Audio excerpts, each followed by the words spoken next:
ഒന്നോർത്താൽ ഒന്നും ഓർക്കാതിരിക്കുന്നതാണ് നല്ലത്. ദാന്ന് പറഞ്ഞതുപോലെ 2024 ഇപ്പം തീരും.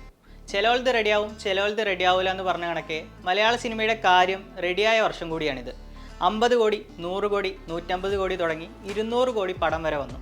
കേരളത്തിലേത് പോരാഞ്ഞിട്ട് തമിഴ്നാട്ടിൽ നിന്ന് വരെ തൂക്കി റെക്കോർഡുകൾ. പുലിവാൽ കല്യാണത്തിൽ മണവാളൻ പറഞ്ഞതുപോലെ പണം അതെനിക്കൊരു പ്രശ്നമല്ലെന്നാണ് മോളിവുഡിൻ്റെ ഇത്തവണത്തെ സ്റ്റൈൽ. ബോക്സ് ഓഫീസ് റെക്കോർഡുകളെല്ലാം ഒരു വശത്ത് നിൽക്കുമ്പോൾ ഏറ്റവും കൂടുതൽ സിനിമകൾ ചെയ്ത താരത്തിൻ്റെ റെക്കോർഡ് തൂക്കാനുള്ള ഒരു ശ്രമവും ഇത്തവണ മോളിവുഡിൽ നടന്നിരുന്നു.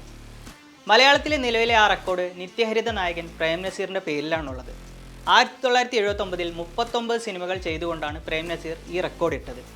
തൊട്ടു പിന്നിലുള്ളത് മലയാളത്തിൻ്റെ ബിഗ് എംസ് തന്നെയാണ്. ഏറ്റവും കൂടുതൽ സിനിമകളിൽ അഭിനയിച്ച് ഇരുവരും റെക്കോർഡിട്ടതും ഒരു വർഷത്തിലാണെന്നതും മറ്റൊരു കൗതുകമാണ്.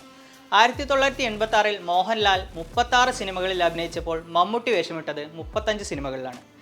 ആ റെക്കോർഡുകൾ അവിടെ നിൽക്കട്ടെ. ഈ വർഷം മലയാളത്തിൽ ഏറ്റവും കൂടുതൽ സിനിമ ചെയ്ത താരങ്ങൾ ആരൊക്കെയാണെന്നറിയാമോ? ഊഹിച്ചതുപോലെ ധ്യാൻ ശ്രീനിവാസൻ തന്നെയാണ് മുൻപിൽ. ചെറുതും വലുതുമായ 13 സിനിമകളാണ് ധ്യാൻ 2024 ഇതുവരെ ചെയ്തത്. അതിൽ ഭൂരിഭാഗവും പരാജയമാണെന്നതാണ് മറ്റൊരു വസ്തുത. ഏട്ടനായ വിനീത് ശ്രീനിവാസൻ്റെ സംവിധാനത്തിലെത്തിയ വർഷങ്ങൾക്ക് ശേഷം മാത്രമാണ് ധ്യാനിൻ്റെ ഈ വർഷത്തെ ഏക ബോക്സ് ഓഫീസ് വിജയം. ധ്യാൻ ശ്രീനിവാസനൊപ്പം പ്രണവ് മോഹൻലാലും കേന്ദ്ര കഥാപാത്രമായി എത്തിയ ചിത്രത്തിലെ ധ്യാനിൻ്റെ പെർഫോമൻസും ശ്രദ്ധിക്കപ്പെട്ടിരുന്നു. റിപ്പോർട്ടുകൾ അനുസരിച്ച് 82 കോടിയോളം രൂപയാണ് വർഷങ്ങൾക്ക് ശേഷം ആഗോള കളക്ഷനായി നേടിയത്. സിനിമകളുടെ എണ്ണത്തിൽ ധ്യാനിന് തൊട്ടു പിന്നാലെയുള്ളത് ഷൈൻ ടോം ചാക്കോയാണ്. 12 സിനിമകളാണ് ഷൈൻ ഈ വർഷം ചെയ്തത്. ധ്യാനിനെ പോലെ തന്നെ അതിൽ ഭൂരിഭാഗവും പരാജയമാണെന്നത് മറ്റൊരു സത്യം. മലയാളത്തിനു പുറമെ പാൻ ഇന്ത്യൻ ചിത്രം ദേവരയും അതിൽ പെടുന്നുണ്ട്.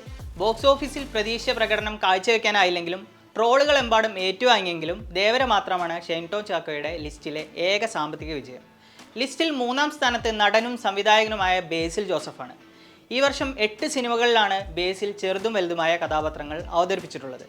ധ്യാനിൻ്റെയും ഷൈൻ ടോമിൻ്റെയും കരിയർഗ്രാഫിന് നേരെ വിപരീതമായി അതിൽ ഭൂരിഭാഗവും ഹിറ്റാണ്. ബേസിലിൻ്റെ പടങ്ങളിൽ 100 കോടി ക്ലബ്ബും 50 കോടി ക്ലബ്ബും സിനിമകളാണുള്ളത്. സംവിധായകനിൽ നിന്ന് ബേസിൽ നായക നടനായി ഉയർന്ന വർഷം കൂടിയാണ് 2024. ഫാമിലി സ്റ്റാർ എന്ന പേരും ബേസിലിന് സിനിമാ പ്രേമികൾ ഈ വർഷം ചാർത്തി കൊടുത്തിട്ടുണ്ട്. ലിസ്റ്റിലുള്ള മറ്റൊരു താരം ജഗദീഷാണ്. ഈ വർഷം ഇതുവരെ 6 സിനിമകളാണ് ജഗദീഷ് ചെയ്തിട്ടുള്ളത്.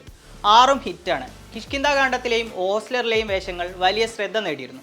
കൂടാതെ വേഴ്സറ്റൈൽ ആക്ടിങ്ങിൻ്റെ പേരിൽ ജഗദീഷ് പ്രേക്ഷക പ്രശംസ നേടിയ വർഷം കൂടിയാണ് ഇത്. ഡിസംബറിൽ വരാനിരിക്കുന്ന ഉണ്ണിമുകുന്ദൻ നായകനാകുന്ന മാർക്കോയാണ് ജഗദീഷിൻ്റെ ഈ വർഷം വരാനിരിക്കുന്ന മറ്റൊരു ചിത്രം. മാർക്കോയിലെ ജഗദീഷിൻ്റെ പെർഫോമൻസ് കാണാനായി സിനിമാ പ്രേമികളും ആകാംക്ഷയിലാണ്. 6 സിനിമകളുമായി ആസിഫ് അലിയും ഒപ്പത്തിനൊപ്പമുണ്ട്.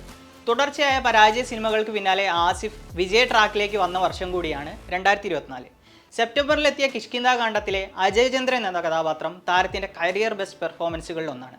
അടുത്ത വർഷത്തേക്ക് ഗംഭീര ലൈനപ്പും ആസിഫ് അലിക്കുണ്ട്. 5 സിനിമകളുമായി ബിജു മേനോനും സുരാജ് വെഞ്ഞാറമൂടും, 4 സിനിമകളുമായി ഫഹദും, 3 സിനിമകളുമായി ടൊവിനോയുമാണ് ലിസ്റ്റിലുള്ള മറ്റ് പ്രമുഖ താരങ്ങൾ. അതേസമയം മലയാളത്തിൻ്റെ സൂപ്പർ സ്റ്റാറുകളായ മമ്മൂട്ടിയും മോഹൻലാലും യഥാക്രമം 3ഉം 2 സിനിമകളാണ് ഈ വർഷം ചെയ്തിട്ടുള്ളത്. മമ്മൂട്ടിയുടെ ഈ വർഷം എത്തിയ ഭ്രമയുഗം വലിയ രീതിയിൽ നിരൂപക പ്രശംസ ഏറ്റുവാങ്ങിയ സിനിമയാണ്. ഡിസംബറിൽ ആദ്യ സംവിധാന സംരംഭം കൂടിയായ ബറോസ് ആണ് മോഹൻലാലിൻ്റെ ഈ വർഷത്തെ അവസാന സിനിമ. ബറോസിനും ആരാധകർക്കിടയിൽ പ്രതീക്ഷയേറെയാണ്. ഈ വർഷത്തെ ലിസ്റ്റുകളൊക്കെ ഇങ്ങനെയാണ്. ഇതിൽ നിങ്ങൾക്ക് ഇഷ്ടപ്പെട്ട താരങ്ങളും അവരുടെ പെർഫോമൻസുകളും കമൻറ്റ് ചെയ്യുമല്ലോ.